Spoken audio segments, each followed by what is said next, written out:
Days after the election, the internet is still buzzing. Since nearly 90% of Black Americans who voted for Kamala Harris, Black America has been going through a gamut of emotions. Black women in particular have been very open about their disgust, disdain, and sadness over the election.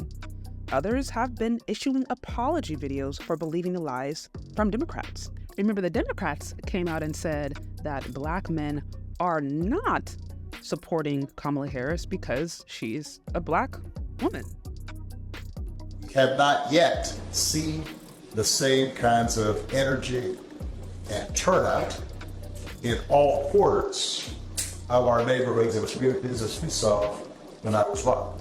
It seems to be more pronounced with the brothers. And you're coming up with all kinds of reasons and excuses.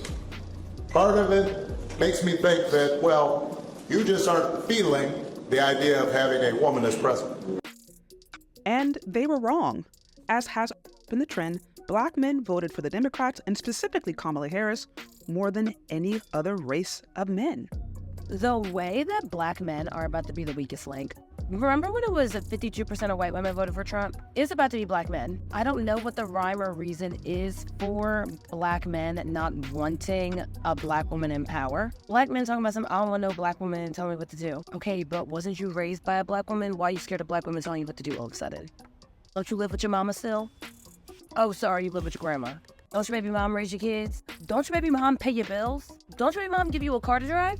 What's going on here? Don't you and your baby mom live with your mom? Talking about some Black woman can't run that. What are you talking about? Black women are historically the backbone of society. A few moments later. You right. I want to acknowledge all the Black men who are not the weakest links. Y'all showed up and out. I know that's right. Ow. But one video I ran across aims to show respect for the minority of Black men who voted for Donald Trump. I want to hear what she has to say and go from there. So I'm scrolling and I see a lot of Black women making videos talking down to Black men who voted for Trump. And I just have to say, if you voted for Trump and you're a Black man, thank you. And I thank you because I know exactly why you voted for Trump. You voted for secure borders so that us women and children can be safe. You voted for a strong economy so that us women and children can be provided for. You voted for our children to not be indoctrinated in this failed public school system. You voted for my right to not have to use the bathroom with a biological man.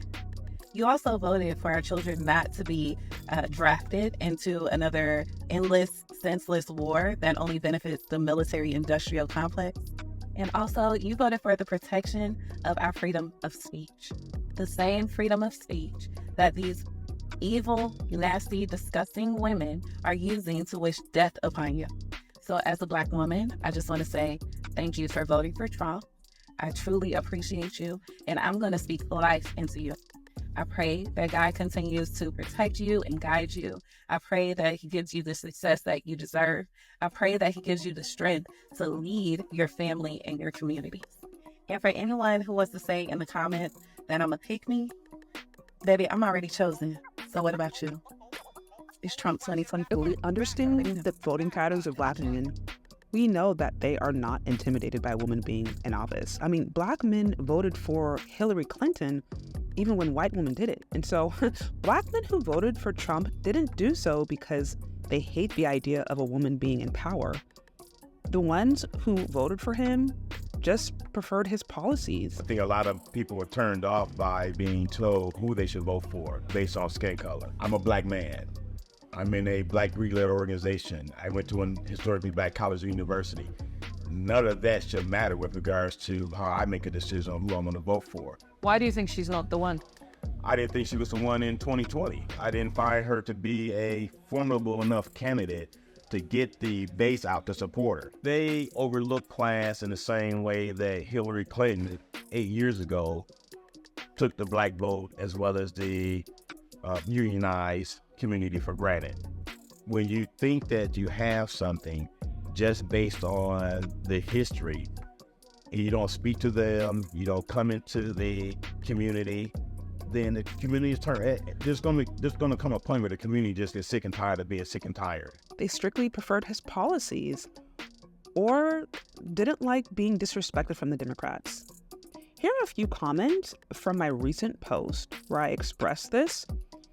It, I think, gives a bit more context. So it says, none of the Black men I know who voted for Trump did so because they hate Black women. Some took issue with their policies and were tired of feeling disrespected by the Democrats. So if I go into some of the initial comments, it reads, that's the dumbest reason to vote for Trump. Well, so obviously this person is not in agreement with that decision. Now this one over here reads, to have people on social media and on major media platforms talk to Black men in condemning and condescending ways was blatant disrespect towards men and their ability to use critical thinking skills and make decisions for themselves.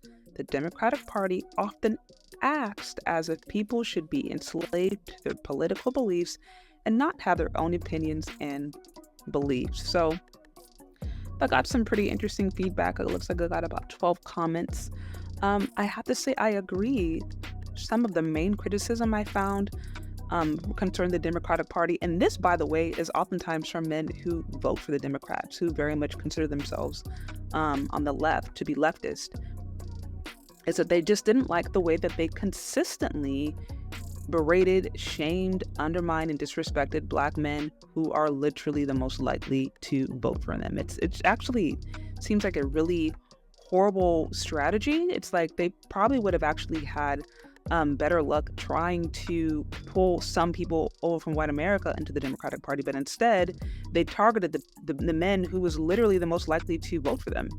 So it just doesn't make any sense. It seems disrespectful, and it almost does seem as if the Democrats feel that they are entitled and that they're going to have Black male votes either way. And I am confident that did encourage some people to decide not to vote, perhaps even go as far as voting for Trump. I wouldn't be surprised if that caused some people to move over.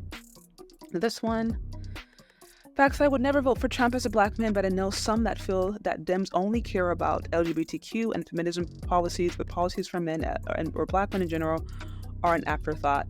I think in general, especially if you guys check out Dr. T.S. Johnson's book, please be sure to do so. I'm going to be dropping some more this upcoming week on my Patreon, but he breaks down in detail the policies that have been created and the policies that still exist and how few of them actually ever benefit Black men. Black men are pretty much the least likely to really benefit from truly any policy. So I do think there's definitely some truth there.